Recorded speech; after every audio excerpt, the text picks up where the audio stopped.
Today on Flyer News, we'll be updating you on the Egypt Air plane crash story, all thanks to Flyer News reporter Colin Doughty. And after that, we have expert sports analyst Evan Marinofsky at the sports desk to update us on all things Boston sports. Finally, after that, Patrick over here will be sharing his music views on what's on his summer playlist. All that and more on Flyer News.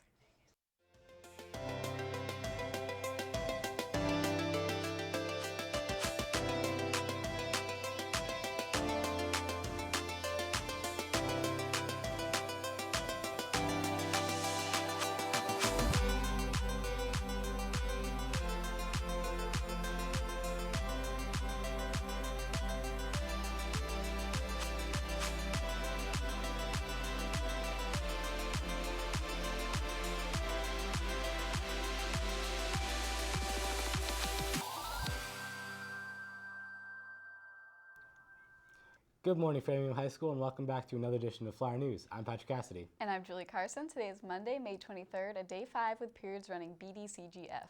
With the Egypt Air story still developing and terrorism being weighed into the options of the mysterious plane crash, we have Colin Doughty to update us now. Let's see what Colin has for us. Last week, Flyer News brought you a story on the missing Egypt Air flight MS-804. In the past few days, developments on the story have come out, and the plane has been found as debris in the Mediterranean Sea, unfortunately along with human remains. The flight departed from Paris, France at 9 p.m. and was bound for Cairo, Egypt, expected to arrive at about 3:05 a.m. Two-thirds through the flight to Cairo, the plane lost contact and was unable to be found. Flight data from the minutes before the crash show signs of a fire in the cockpit, which is a major red flag. This would lead investigators to believe that it was a hardware failure in the plane, but no one is rushing to make any assumptions. The Egyptian government has told mourning families of the deceased that no theory is being ruled out. The search has now been directed towards the aircraft's black box, which would yield critical flight data and pilot conversations. However, this search has proven fruitless as of late, and it will prove to be especially difficult for search crews as the plane is said to have crashed around the deepest part of the Mediterranean Sea. Some have conjectured that this tragedy may be the result of a terrorism attack, but this has likely been ruled out as a possibility due to the fact that no terrorism group has stepped forward to claim responsibility, even 4 days after the aircraft went down. The cause of the crash cannot be narrowed down very much so far because not very much is known about the circumstances of the event. This has been Colin Doughty reporting for Flyer News. Let's take it back to the desk. Yes, we are still talking about it, and yes, we are still mad. With an update in the Deflategate scandal, Tom Brady's legal team announced that they will be filing an appeal for his suspension. The appeal will ask the Second Circuit U.S. Court of Appeals to reconsider the decision to suspend Tom Brady for 4 games as a result of the controversy. According to the Boston Globe, judges often take about 4 to 6 weeks to decide if they should hear an appeal. Last season, Brady received a 4-game suspension for his alleged role in the Patriots organization, were fined $1 million and stripped of 2 draft picks. With Brady denying any wrongdoing, he appealed the NFL, and Commissioner Roger Goodell in the court ruled a 2-1 favor and reinstated Tom Brady's 4-game suspension. At 12:30 a.m. on Sunday morning, Officer Tarantino was conducting a traffic stop on a car when he was shot and the shooter fled the scene. Officer Ronald Tarantino Jr. is leaving behind a wife and kids, and donations can be made to the Officer Ronald Tarantino Jr. Memorial Fund. The Auburn Police stated, "Words cannot adequately express our department's appreciation for the outpouring of support that we've received after the tragic loss of Officer Tarantino." Following the shooting, Tarantino was taken to UMass Memorial Center, where he was pronounced dead. The 35-year-old man who allegedly shot and killed Tarantino was an ex-convict and had a consistent criminal record. The shooter had been in trouble with the law since the 90s and had made 27 court appearances to face charges for various crimes. In a shootout in a duplex in Oxford, the shooter was killed after emerging from a closet firing a gun. With Jackie Bradley Jr. currently on a 27-game hitting streak, the Red Sox are on fire. Without basketball, hockey, and football, the Sox are definitely making up for the lack of sports. Luckily, we have sports reporter Evan Marinofsky here to catch us up at the sports desk. Take it away, Evan. There was no Red Sox game last night, so there's no recent large father home runs to cover or recent Jackie baseball laying out for some outfield catches. Next game is tonight at 7:10 from Fenway against the Rockies. But what I'd like to talk about today is Jackie Bradley Jr. and his recent success. He's in the midst of a 27-game hit streak and is batting .404 in those 27 games. His overall average is .342 this season, and I think it's time we talk about just how great he is. His numbers are better than Mike Trout's in all major offensive categories except for one, and that's just home runs. JBJ is only behind by 2. I'm not saying JBJ is better than Trout, but this year he has certainly been. Which brings up a good point. JBJ should undoubtedly be the starting center fielder for the AL in the All-Star game. And if you don't think that, you're insane. People around the MLB may not know about the success of JBJ and our MLB Network's robots and are drinking the Mike Trout Kool-Aid and getting all hyped up on Trout Cane as they vote for Mike Trout.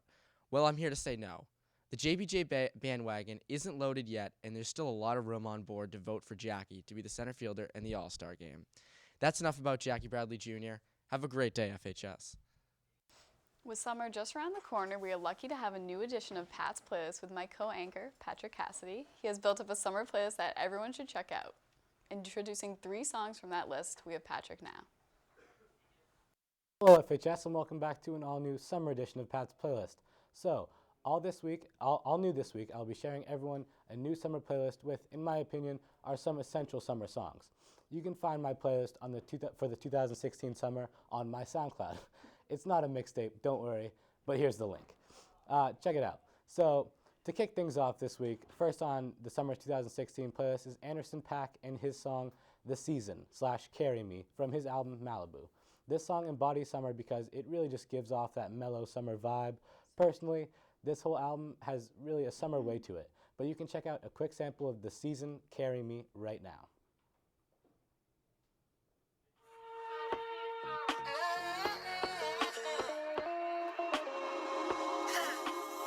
My faith is buried somewhere underneath the town until it's paid for. Strawberry season, my sweetheart is coming. So, second on the 2016 summer playlist would have to be a song called King of the Summer by Shwayze. Not the most common name, but hey, life's all about expanding your horizons, you know? And come on, the song has the word summer in it, so you already know it's good. While preaching good times with friends, Shwayze knows how to have a good time during the summer, so let's take a quick listen to the song King of the Summer.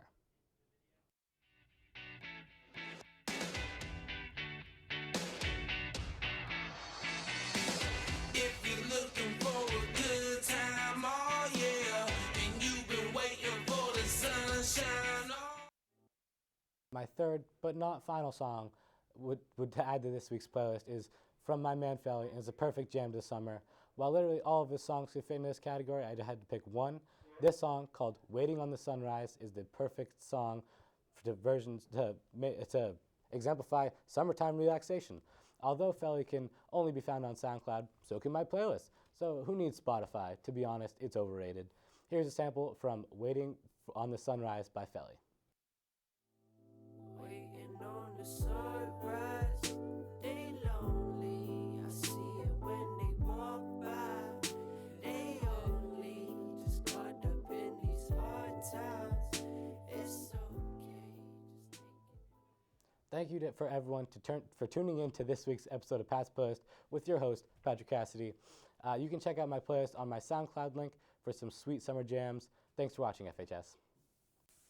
Now it's the time of the show where we recite the pledge, and today we have the one and only Eric Tarlin here. Take it away, Eric.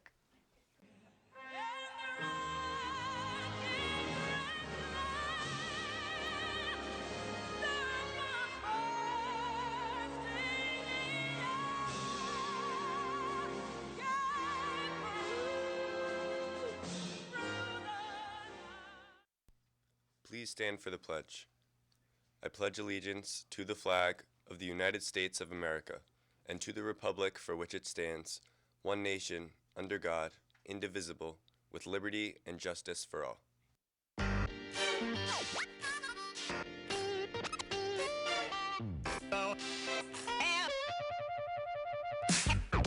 Have no place to go. Have no place to go. Darling, have no place to go. Have no place to go. Good morning, FHS. Today is a day 5 with periods running B, D, C, G, F. All right, today we have senior exams during B and G periods, and the night of original works is at 6 at the auditorium. So be there or be square. That's it for me. More announcements. Hi guys, if you're running for any elections, election packets are due this Thursday at the main office. So make sure you get all your signatures from 20 people in your graduating class and then 6 of your current teachers as well as your advisors and your vice principal. Thanks. So this Thursday, May 26th, in room A212, the Robotics Club has an informational meeting for anybody new who's interested in the club. So if you like engineering, programming, or just building stuff, want to see what we're all about, please stop by. We'll be talking about the club, and we'll probably show some of our old World Championship robots, so it should be pretty exciting.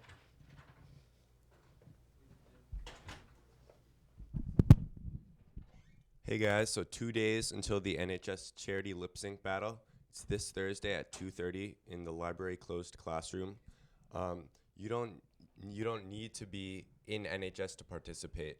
You just need to show up, and it's $5, and you lip sync a song. And then if you get the highest score from the judges, all the money goes to the charity of your choice. So everyone be there and come out, even if you're not going to lip sync yourself. It should be a good time. Good morning, Lacey. How are you? Hi, I'm good. How are you? Good. Good morning. I don't have a whole lot of announcements, but I just want to remind people that we have about 3 weeks, a little under 3 weeks of classes left, and that's it. So make sure that you're closing out the year really well, because remember that term 4 is worth 20% of your grades, and your final exam is worth another 10% of your grades. So you really have about 30% of your year grade at stake here in these last 3 weeks, 3.5 weeks of school. And remember, it's that final year grade that goes on your transcript, and that's the one that colleges will look at, and that's the one that gets factored in your GPA.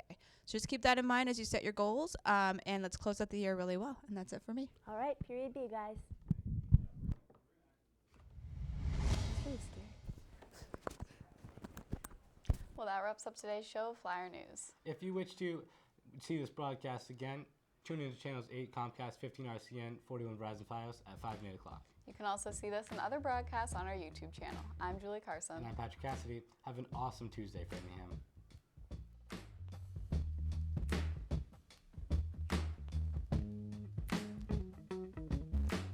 I'm coming over, see me down at the station by the lane with my hands in my pocket, jingling a wish coin that I stole from the fountain that was down on the cares in the world.